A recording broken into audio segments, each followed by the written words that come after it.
Summon the Spectre.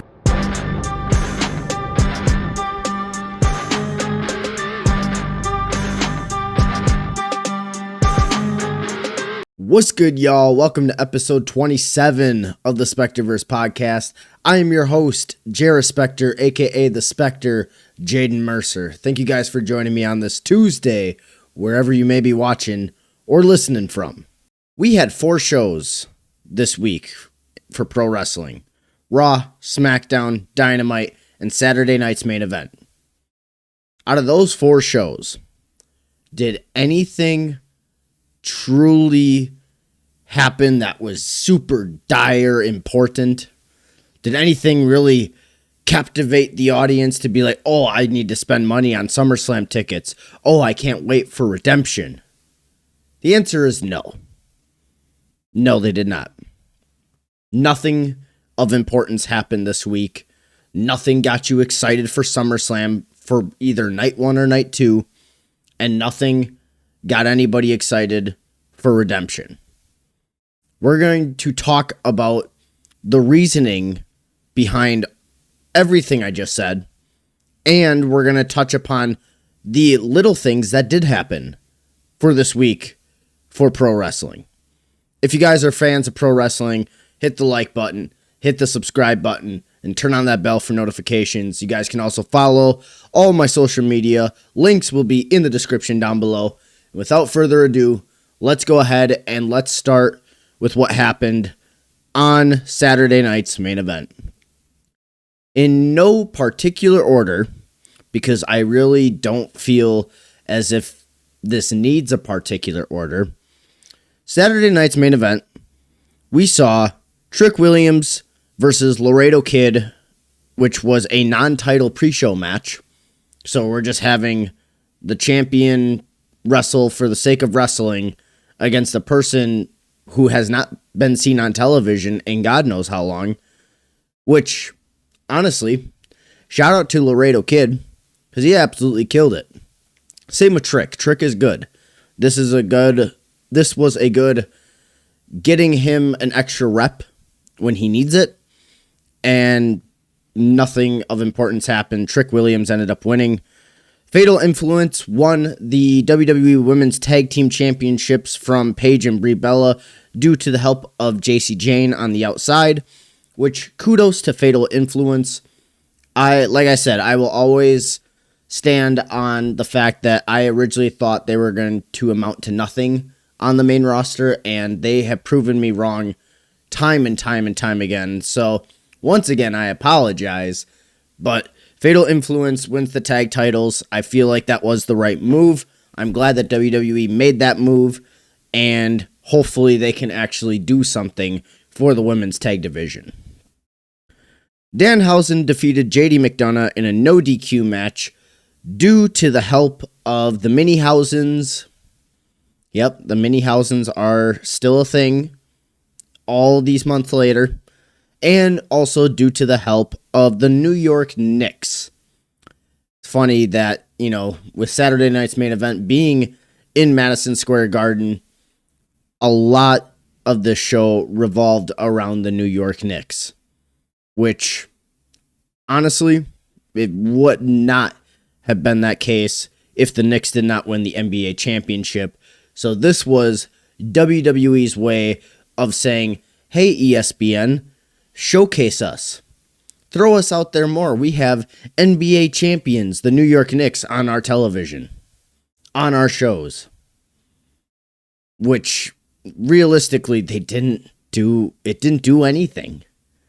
It really didn't. And it's funny, and we'll talk about this a little bit later once we finish Saturday night's main event. The crossover, what they thought was going to work, it didn't work. But Karl Anthony Towns came out of Danhausen's machine, and he ended up choke slamming Dominic Mysterio through a table, as well as JD McDonough. And I will say the choke slam looked good. For a guy that's never been in a ring his entire life in Karl Anthony Towns, it looked good. But, once again, outside of the fans of New York who love the Knicks, Did anybody else care about this? The answer is no. Lyra Valkyria defeated Bayley via a ref stoppage. It was a very brutal match. Lyra suffered a heavily bloody nose early on and locked in a very good-looking bulldog choke on Bayley, and which she then passed out. Valkyria then continued her unhinged assault after the match by hitting Nightwing on Bayley against the steel steps, which actually looked really, really good. My one critique with this Lyra character, ever since she turned heel, I'm glad that she turned heel, but I didn't think she had to change her look. I don't like this almost like possessed version of Lyra. I feel like she could have been better off still keeping the exact same persona that she had with just this killer instinct. And I feel like it would still do the exact same. That's just maybe my hot take, but I don't think, changing the look, getting rid of the makeup, all that stuff, I don't think that was warranted. But either way, it still looks really good. What does this mean for Bayley?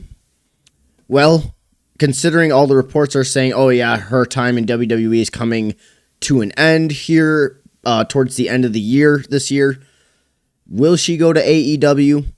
There is a possibility of that happening. I'm not going to rule that out. Obviously, we'll wait and see how things play out over the next couple of months. I know a lot of people, when they see reports right away, they jump the gun. I will not be that person. I will never try and jump the gun on those things. So if she ends up in AEW, good for her. She had a hell of a career in WWE. I know she's going to kill it over there. And I'm curious to see what that might look like. If she does stay with WWE, good on her. Either way, fans got to realize, it's, you can't be mad at a performer for making a certain decision to jump ship if they want to, It really comes down to the eye of what the wrestler is feeling and what they want to pursue with their career. It's not up to the fans. It will never be up to the fans. It will strictly come down to the wrestler and their decision.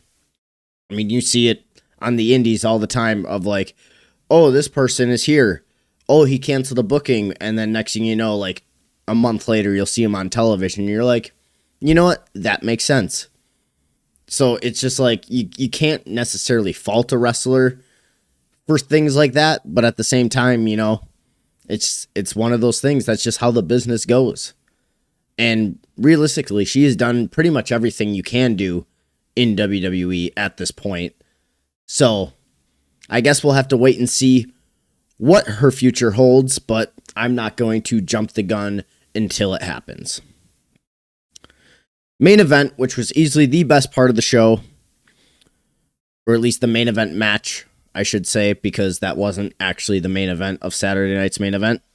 CM Punk and Cody Rhodes versus Sami Zayn and Gunther. If the heels win, they get added into the WWE title match at SummerSlam. This match was actually very, very good. I know WWE has been creatively bankrupt, and they don't quite know what to do with 90% of these storylines going into SummerSlam, which is really fucking bothersome, if you ask me. But the match itself was really, really good. You can never complain when you have 4 outstanding professional wrestlers in a match, and they go out there and do what they got to do. The babyfaces ended up winning. Cody Rhodes and CM Punk ended up winning this match due to the help of SmackDown general manager Nick Aldis. He pulled out the referee when Gunther had the match won for the heels, and he pulled the referee out. Gunther's like, what the fuck? He goes to the outside, and Nick Aldis gloms him with the WWE title, and then the babyfaces ended up capitalizing for the 1-2-3, which means your WWE Championship match for SummerSlam is going to stay CM Punk versus Cody Rhodes. Or is it? I have my philosophy on this. And I do think because Nick Aldis screwed over Gunther, obviously we know that match is already set for SummerSlam. It's going to be Nick Aldis versus Gunther. But then what does that mean for Sami Zayn? Well, Sami, we still got 2 weeks to make something happen. I think he is going to complain to management that Nick Aldis screwed him over the WWE Championship, or at least to be involved in said match.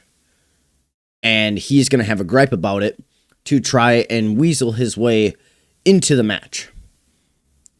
We got 2 weeks to do it.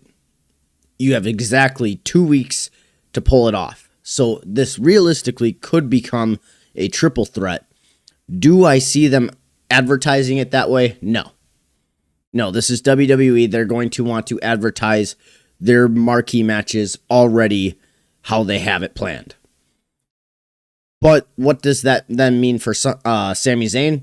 I think it means that he might actually be left off of the SummerSlam card and will probably play some sort of role in the finish between Punk and Rhodes. So, curious to see what that might look like, but that's what that match was. And then now, like I called last week on the podcast, I said it's going to be Nick Aldis versus Gunther at SummerSlam, which is exactly what we're going to get. Am I excited to see Gunther versus Nick Aldis? Yes. Yes, I am. I have watched Nick Aldis wrestle numerous of times. He is very good, and I think he's been underutilized as the Smackdown general manager. I know a lot of people, when he first got signed as a GM, were very much of the impression, is he retired, or what is WWE doing with him? Which, genuinely, I don't know. But I am happy to see that he's at least being added into a wrestling match, and now the WWE fans are going to witness how good Nick Aldis actually is. And especially putting him in the ring with a guy like Gunther. Gunther is, the way I perceive him, or at least the way I think WWE perceives him now, is he's happy to be there, he's going to do the job that you need him to, and he's always a great hand. Which I know is going to shock a lot of people, because a lot of us have way higher expectations for Gunther, but considering where the landscape is right now, you're kind of like not really stuck in that position, but this is just like, this is what we got for you. Hopefully we can, as the months progress, we can get you back into like that main event picture. This just takes him out of it for the time being while this other story is being told, and then eventually we're going to get Gunther being at the top of the mountain again. And then the main event of Saturday night's main event was not a wrestling match.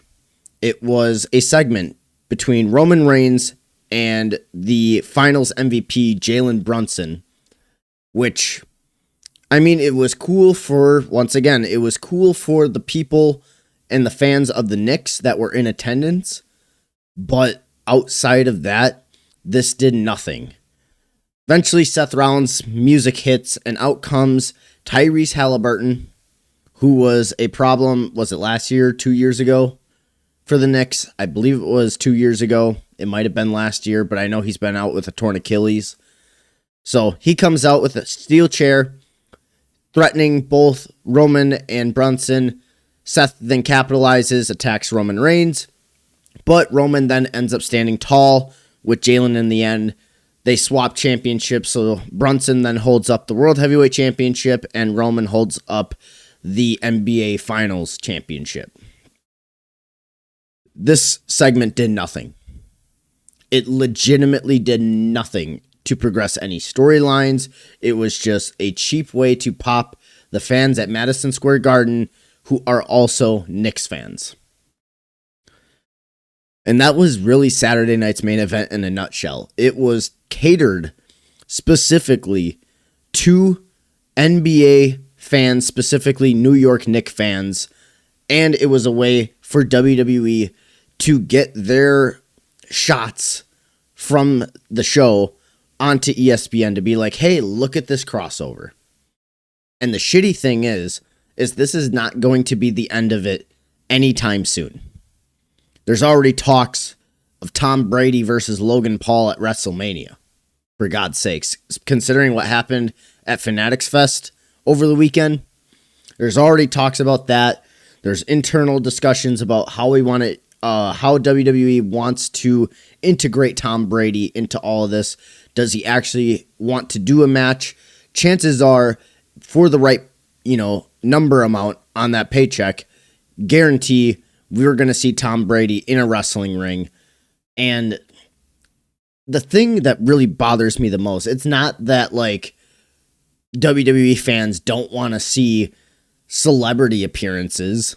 I mean, they want to see appearances, but getting these celebrities of different sports and these streamers and all these different things, all of that shit has nothing to do with what is being played out on a week-to-week basis. This is for the rich people at the higher ups in those chairs, by those desks in that corporate office to be like, let's bring in this guy because he's going to draw ratings.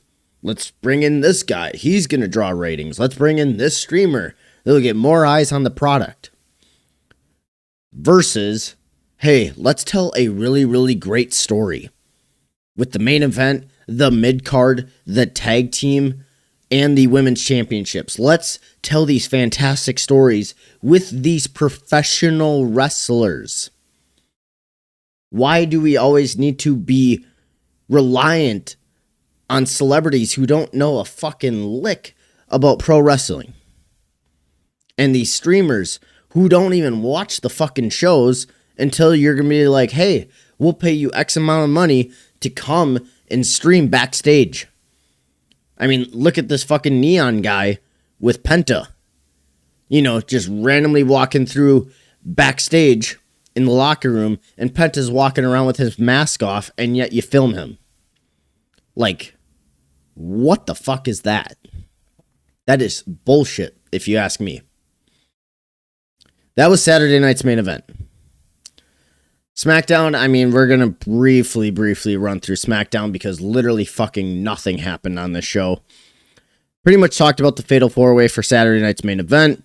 Gunther versus Nick Aldis became a major storyline, and we saw that also pertaining with the kickoff for SummerSlam, where the match actually got announced, and Nick Aldis and Gunther laid hands on each other. The interim women's championship ladder match field begins with Tiffany Stratton and Jade Cargill. Why we are not getting JC Jane in there is a little bit of a head scratcher, if you ask me. But I mean, this is WWE that we're dealing with, and at this point, they don't really know what the fuck they're doing for SummerSlam or for a week-to-week basis going into it. They pretty much have just accepted fate and said this SummerSlam is probably going to be a flop, and let's just pray to God that people will spend $25 on these tickets to at least fill up the venue to make it look like, hey, look how great we are. That's literally what they're doing for SummerSlam. There's no other way about it. Baron Corbin's return adds another player to the U.S. title scene. Obviously, we're not going to see that play out at SummerSlam. This will be going into the fall and the winter. And then the segment between Cody, Gunther, Sammy, and Punk was a strong go-home segment for Saturday night's main event. I did watch it. It was solid. Each guy, they're very good at performing, but at the end of the day, who really gives a shit? And it is really sad. I will say that it's just like SummerSlam is your second biggest show of the year, and it has been treated with creative blunder, creative bankruptcy. Nobody knows what the fuck they want to do. They're being reluctant. They're being safe. They're not taking risks. They're not actually telling captivating stories. They're just relying on, it's WWE, it's ESPN, it's all these things. Come watch. That's not how this shit fucking works. And it's funny because I also see that being played out at other indies, either the stuff that I see online or even stuff that I've experienced or my friends have experienced. Creative is the most important thing when it comes to pro wrestling. And if your creative sucks, it's going to trickle down onto the roster. If you, at the top, the booker and the promoter and the owner, if they don't care about what's going on, it's going to trickle down onto your roster. And if your roster doesn't care, then if not a lick of a person cares on your roster, you are screwed. Which, shout out to the roster over at WWE for at least still like caring enough to like, hey, I'm going to be in the best shape of my life going into SummerSlam. Hey, I want to go out there and kill it for SummerSlam. Because that's all they can rely on at this point. Because creative, God knows, is not going to be any sort of fucking help for him. Monday Night Raw. This also was a show of absolutely nothing. The Vision defeated Javon Evans and Dragon Lee in a tag match.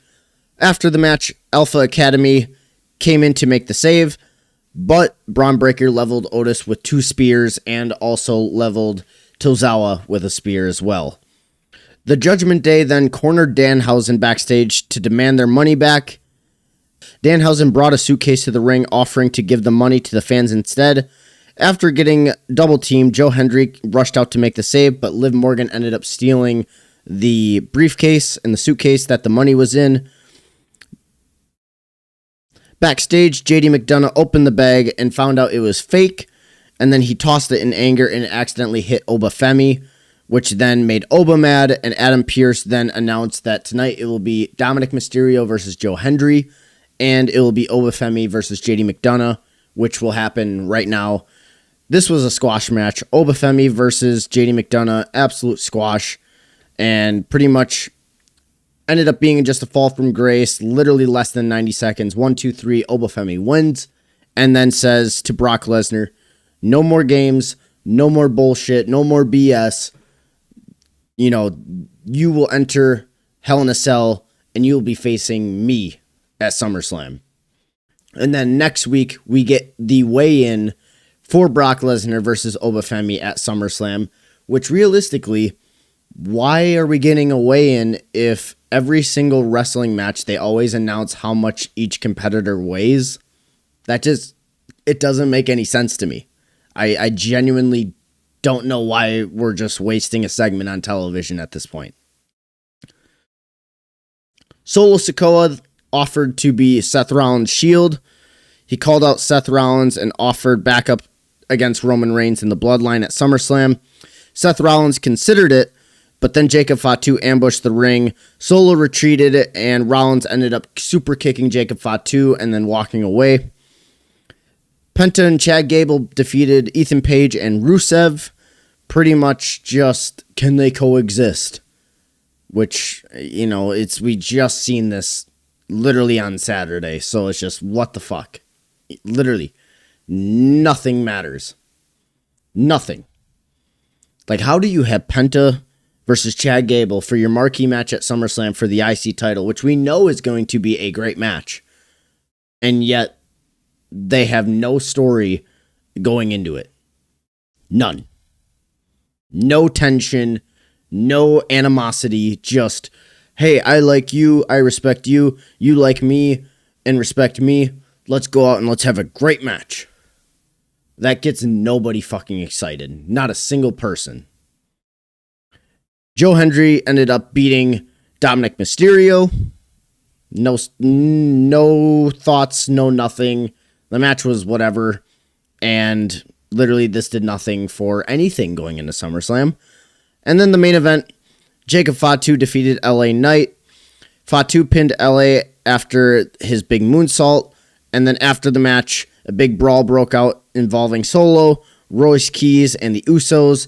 Jey Uso then came out and flattened LA Knight with a Uso splash, and the Bloodline stood tall to end the show. Once again, this did nothing to get anybody excited for SummerSlam. And I feel bad for the people that spent their hard-earned dollar to go to Monday Night Raw to witness that. Just absolute garbage. These shows were so horrible this week. I don't know why WWE going into their second biggest show of the year are literally just like not even trying at this point. It's so incredibly frustrating as not just a wrestler, but as a fan to watch this shit and just be like, oh, so they just pretty much gave up. They just announced their card, or at least what they think is going to draw numbers and ratings and put asses in seats. But realistically, it's only going to do as much as the work you put in.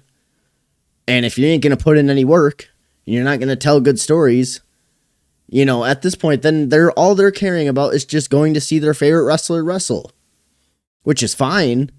But at the same time, that does absolutely nothing. You can only grab so many fans that way, or have so many tickets sold because of that. It just doesn't make any sort of sense in my head.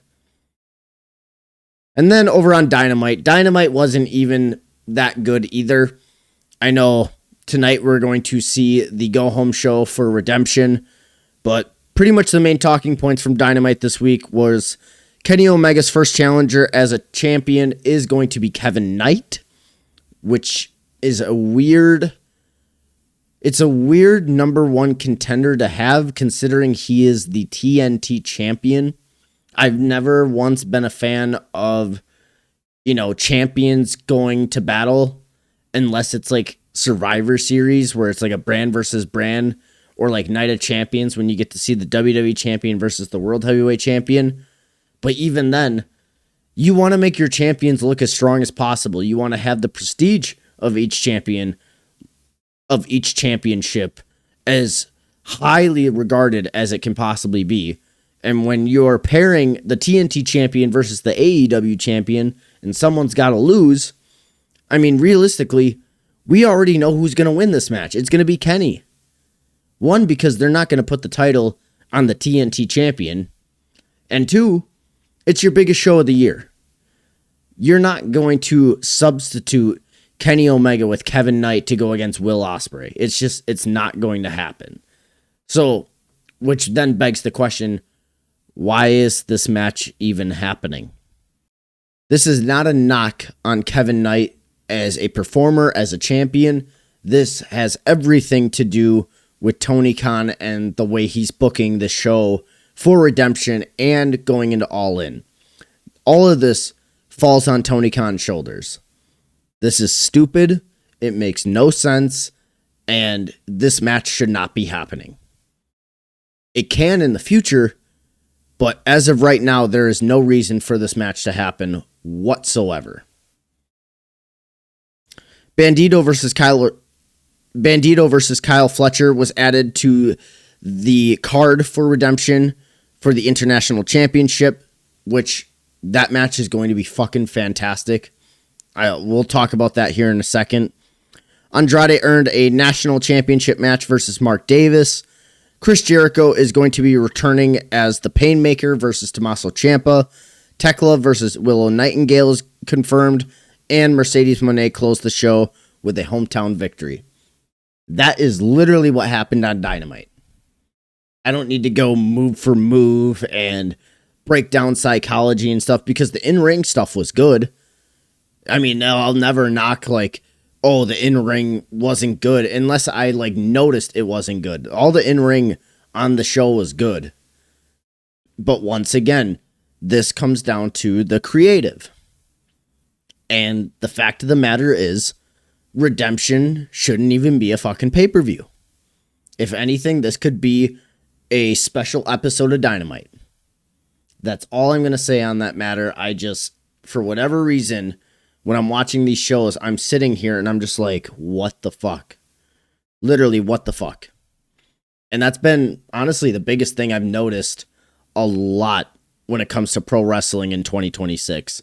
I mean, we talked at the beginning of the year when I first started this podcast, we talked about the things that need to be turned around for this year to make it better than 2025. And it has been, at least for the first 7 months, it has been the exact opposite. They have not listened to anybody. Nothing has truly changed. And as a matter of fact, it's actually gotten worse. which is frustrating as a fan, and it is frustrating as a performer. But speaking of AEW Redemption, let's just go over the card of Redemption, since that is this weekend. It is happening in Montreal on Sunday, July 26th. And the card, as of now, is the Painmaker, Chris Jericho versus Tommaso Ciampa in a no-holds-barred match. This match will be really, really solid for a no-holds-barred. I think Ciampa with Jericho is great. However, because this is a no-holds-barred match, I do have a sneaking suspicion that Chris Jericho is going to get his comeuppance on Tommaso Ciampa. So, if I had to do my predictions now, I think Chris Jericho is going to win this one, although I would love to see him really, really, truly put over Tommaso Ciampa. AEW National Championship match, we have Andrade El Idolo versus Mark Davis. This match, I feel, is going to be a sleeper on the show. I do have pretty solid expectations of this match. I know a lot of people look at Mark Davis as nothing like truly, truly special, but when it comes to in-ring, he is actually really good. If you actually like sit down and watch Mark Davis work, he's good. And obviously everybody loves Andrade. I'm so glad that he got the how you know shtick to like really get over with the crowd. I think he's killing it on all cylinders right now. And honestly, I would love to see Andrade with the national championship. I feel like he could do great, great stuff, especially for that division going into All In. So give me Andrade to beat Mark Davis. AEW World Tag Team Championship match. We have Cope and Christian versus the Death Riders in Claudio and Pac. As much as I love the Death Riders, I don't see them winning this one, just because I know for a fact they're going to have something up their sleeve for Cope and Christian going into All In. So give me Cope and Christian to retain the Tag Team Championships. TBS Championship, we have Maya World versus Hikaru Shida. I think this will be a great showcase for Maya on a bigger scale. I know she's been absolutely killing it since the Women's Owen tournament. And Hikaru Shida just won the TBS Championship, so I highly doubt they're going to take the title away from her. So give me Hikaru Shida to win, but Maya World I do expect to look good in defeat. Another tag team match, the Young Bucks versus the Death Riders, Will Ospreay and Jon Moxley. Honestly, this at least has some sort of implications going into All In, because the Young Bucks are so close with Kenny being a part of the Elite, and because Will Ospreay is the number one contender for Kenny Omega's title. I do suspect that the story itself is already just written in paper on the card just by looking at it. You have the coach and the student versus the friends of the champion. I do feel like the Death Riders are going to beat the Young Bucks, and you gotta make Will Ospreay look strong going into All In versus Kenny. AEW International Championship, we have Bandito versus Kyle Fletcher. I think this might actually be match of the night. That's how highly regarded both of these guys are. We love Bandito. We love Fletcher. This match, I think, is going to steal the show. And give me Kyle Fletcher to retain the International Championship. I know people are like, I would love to see Bandito with a title. I am very much in that boat. I would love to see Bandito with a singles title. I don't think it's going to be that one, though. I for whatever reason, I don't think the International Championship is going to be his. If anything, it's tricky. Unless they want to run it back at All In, I would say it will be either him.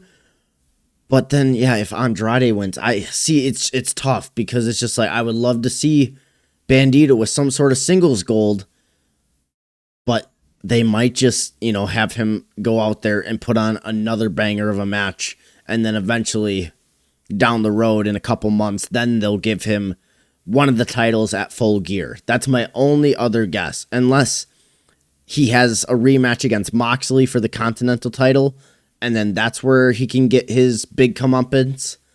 But yeah, see, that's tricky. It's really tricky because it's like we love Bandito, but Fletcher, he hasn't held the title that long. I would love to see Fletcher actually have a nice reign as champion. AEW Women's Championship, we have Willow Nightingale versus Tekla. I feel like there's going to be some sort of fuck finish with this, considering Mercedes and her involvement. So honestly, I could see Willow winning via disqualification, but then Tekla holds the title going into All In at Wembley. And then the main event, Kenny Omega, Kevin Knight, AEW Championship. We talked about this already. There's no need for this match to happen, other than it's going to make Kevin Knight look very, very good in defeat.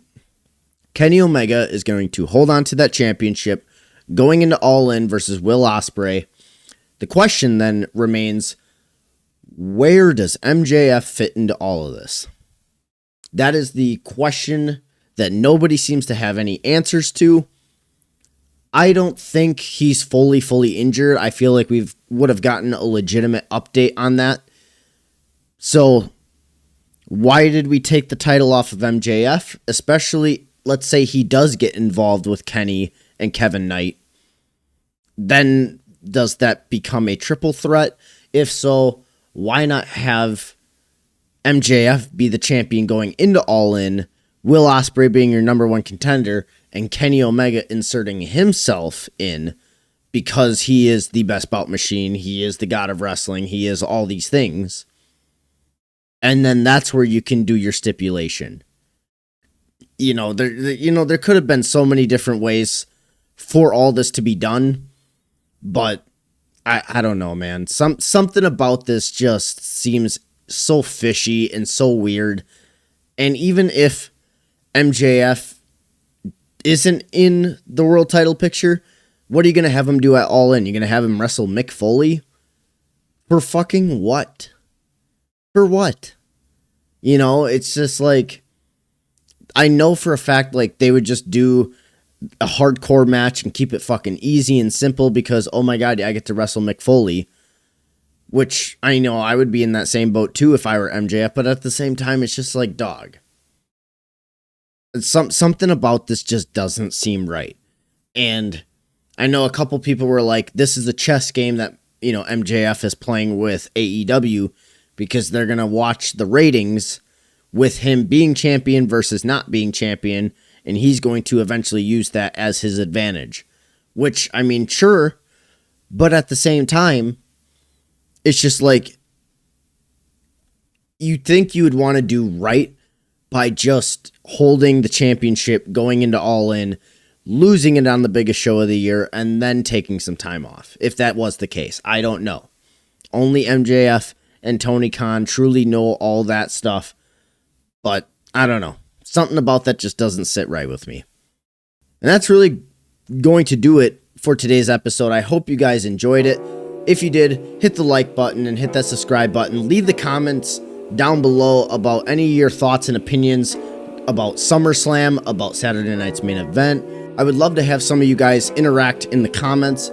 So if you agreed, disagreed, otherwise just let me know your thoughts and opinions, and I will either say, yeah, you're 1000% correct, or I'll be like, hey, I like your thinking, but, here's my rebuttal. Please go ahead and also follow me on all social media platforms, Twitter, Facebook, and Instagram, at JariSpectre. The links are down below.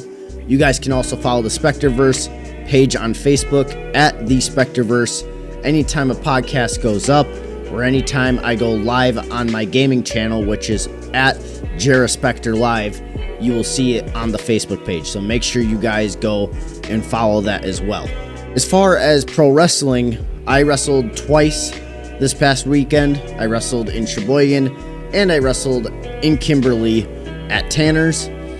And although I ended up not winning either of my matches, even though I thought I should have won at least one of them, I do feel like I'm slowly making the strides to reach that point of where I was before I got injured, which is always, it's a challenge, but at least it is something that it gives me more motivation to keep trying, keep working, and hopefully we'll reach that point sooner rather than later. So that was really, really fun. If you guys did see that, please feel free to throw it in the comments down below as well. I would just love to have you guys interact down there. And also, I ended up doing an interview with the Odd Topic podcast. They were in Sheboygan this past weekend, and you guys got to see a very real interview that came from me. Not just Jaden Mercer, the character. You got to see it from JariSpectre. And so you guys got a lot of real feedback, a lot of stuff about the Spectre character, and it was a really, really fun interview. So please go ahead and check out that interview. I'll throw that in the description down below as well. And until episode 28, where we give our preview and predictions for SummerSlam both nights 1 and 2, as well as talking about what happens at Redemption, we will see each and every single one of you next time. Peace out. Summon the Spectre.